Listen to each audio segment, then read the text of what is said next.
ایرانی صدر Masoud Pezeshkian نے کہا ہے کہ مذاکرات کے نتائج جلد ہی سب کے سامنے واضح ہو جائیں گے۔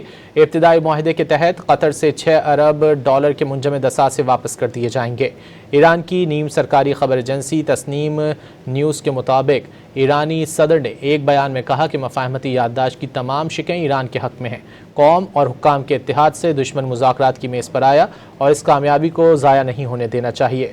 انہوں نے صہیونی وزیر اعظم پر طنز کرتے ہوئے کہا کہ نیتن سوئٹزرلینڈ مذاکرات سے ناخوش ہونے والے پہلے شخص ہوں گے۔ مسعود پزشکیان نے دعویٰ کیا کہ صدر ٹرمپ، جنہوں نے اپنی حالیہ تقریر میں تہران کو بہت سی چیزوں سے روکا تھا، انہوں نے اب ایرانی قوم اور عوام کے تمام حقوق کو تسلیم کر لیا ہے۔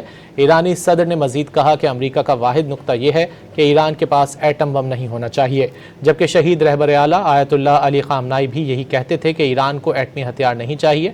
امریکا نے کہا کہ اس بات کو لکھ کر دستخط کر دیں اور ہم نے دستخط کر دیے۔